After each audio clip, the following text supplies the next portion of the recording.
All right, I want to come in. I've noticed a certain trend now that several of you are completing the AP Classroom progress checks that I have asked you to do. And this is also why it's very important for you guys to practice, is so that you can get your feedback and get some information about what you know and what you don't know before the AP.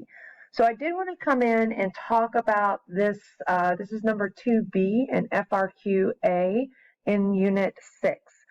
And so what this is playing on is the idea that the fundamental theorem of calculus says that where you are, so let's remind ourselves, if I'm looking at any function in general, where your current location or your current amount is always equal to your initial amount plus your net change. And so the initial amount that we have in this problem. So the first thing is write an expression for f of x involving an integral. And the reason that this is kind of the fundamental theorem of calculus is that your initial amount is going to be, we'll say, f of a. At some time a, you had a certain amount. Your net change is the definite integral from a to x. All right, because x is going to be our variable, and remember that what is here is got to match what's over here. And then inside your integrand would be whatever the derivative is of f, because your rate function goes inside. And then you need a dummy variable, a placeholder variable, so I can't use x. You can't name your kids the same name. You can't have kid number 1 Bob and kid number 2 Bob. I already used x up here because that matches my variable, so I'm just going to use t dt here. So this is the generic fundamental theorem of calculus that we're utilizing in this problem. So down here, write an expression for f of x that involves an integral. So f of x would be what I had at 4 plus the net change from 4 to the x value that I'm interested in the derivative f prime of t dt. Again, using that dummy placeholder variable in there. And so f of 4, of course, was given as 10 plus the integral from 4 to x of f prime of t dt. And so what they were looking for in terms of an integral expression was this, and this is straight from definition FTC, that very important, obviously, why it's called the fundamental theorem of calculus. All right, so now we want to use this expression to find the absolute min and the absolute max value of f on a closed interval. And what a lot of you guys are missing, and I'm going to stress this again, your justifications have to have the correct theorem being used. And the first thing I'm going to highlight here, this is an absolute min and an absolute max, and notice it's on a closed interval. This is going to require a EVT argument. EVT argument. So you have to recognize that you have an EVT argument. Some of you are still kind of using the first derivative test on this and just talking about switching, and you're never going to get that justification point unless you recognize which theorem we are using there. Now let's talk about the justifications. Remember that to use EVT, all we need is that our function f of x has to be continuous on the closed interval, what are we doing, 0 to 7. And you have to give a reason for that.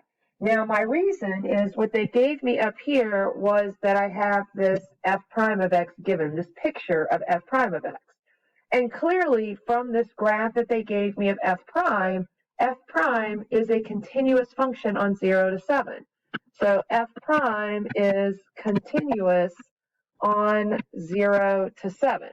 Now, what that gives me, I'll put it in parentheses. I think if you just write this first part, that is plenty for the AP that you've met the requirement.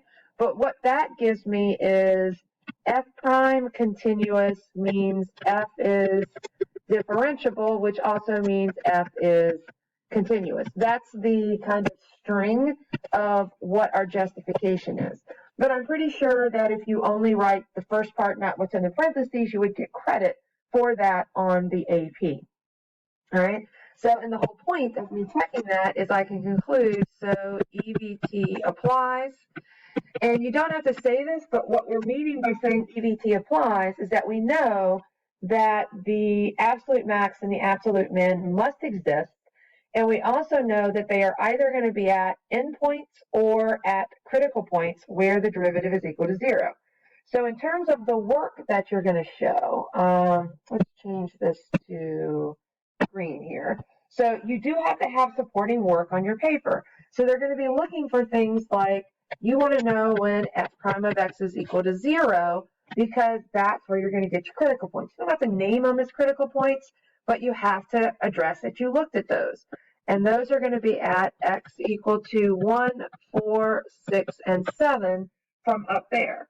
Now, I will say that of these, the two most important ones are going to be the 1 and 4, because the 6, even though it is critical in that it has a derivative equal to 0, the derivative does not switch signs there, so it's not even a candidate for a relative max or min.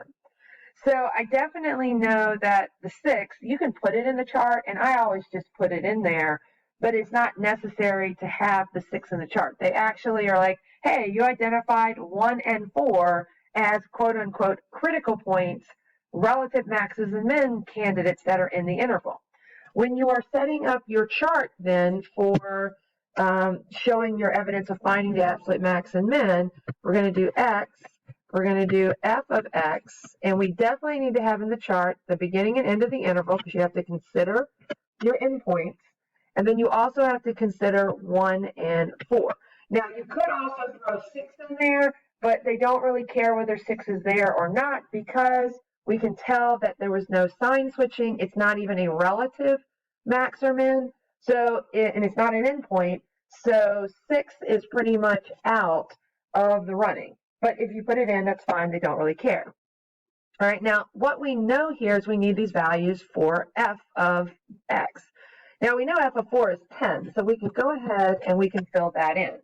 Now from there, what you're going to use is the integral that you wrote in the first part, and you're going to use that to calculate each of the other things. Let's do 7 first.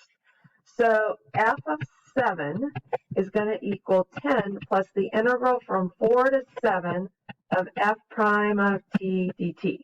So we need 10 plus the net change. Now remember that this integral right here can be found, if you have a picture like we do above, that it's the area from 4 to 7 under the curve under f prime of t.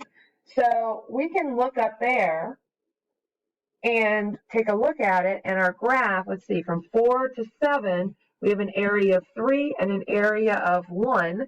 So that's going to actually be 4. So 10 plus 4, and we would have 14 there. Okay.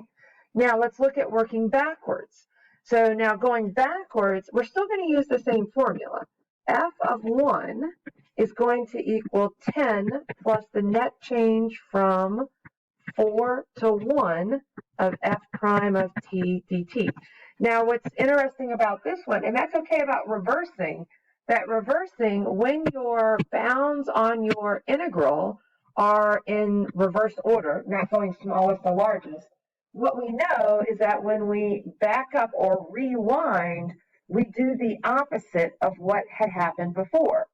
And so when I'm backing up here, I know I'm going to have my 10 plus. I'm still using the area, but when I back up from 1 to 4, we had initially taken, from 1 to 4, we had taken out the 7. But if I'm backing up, I need what I took out, I need to put back in. So we're going to add the 7 instead of subtracting, because when you reverse and it's below, you do the opposite, which is add it back in. This would be more easy to think of if you guys were familiar with VHS tapes, because you could actually watch the rewind. You know, if he jumps off the cliff and falls, when you rewind, he magically rises in the air and ends up back where he started. And so this would give us 17 for that one. And then we can also calculate f of 0 again, 10 from the integral from 4 to 0 of f prime of t dt. So 10, and again, we're backing up. We're using the areas, so we have the 7 that's there, backing up, and now this 2, notice that that's above. Now when I reverse, so when we went forwards, we added it in. Now that I'm going in rewind, I'm going to take it back out, so that's a minus. And so this ends up being 15.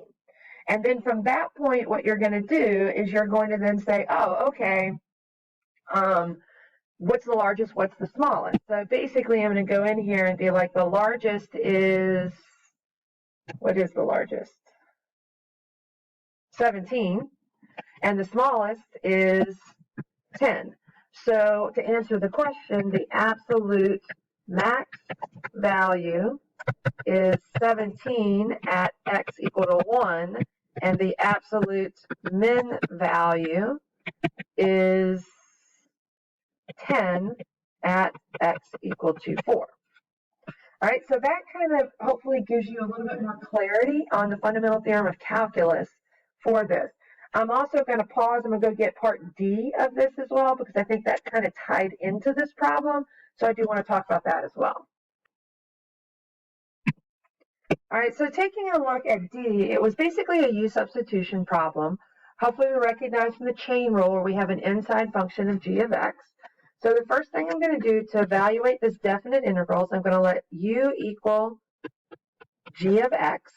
And we need to remind ourselves what g of x is. And g of x was 5 minus x squared. So du would be negative 2x dx, using the differential form of the derivative of u. So we can see up here, if I rearrange it just a little bit, I'm going to leave the bounds in x because I'm not changing to u yet. We have f prime of g of x, and then we have an x dx, so that we can see here that we're missing a constant. So I like to put in the constant and then put in your corrector, right? So that whenever you're missing a constant, we know that we need a corrector problem in there. All right, and then once we have that in, now I'm almost ready to change everything into u. Now, one common mistake that I saw in this problem is you guys went, oh, well, this is then f prime of u du. You got to that point, but you forgot to change your bounds.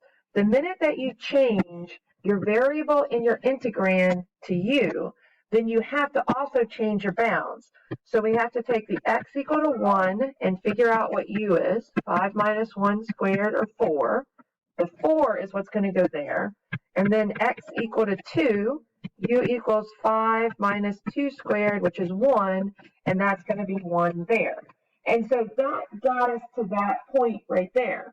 Now, if you'd done the work for D, Newton.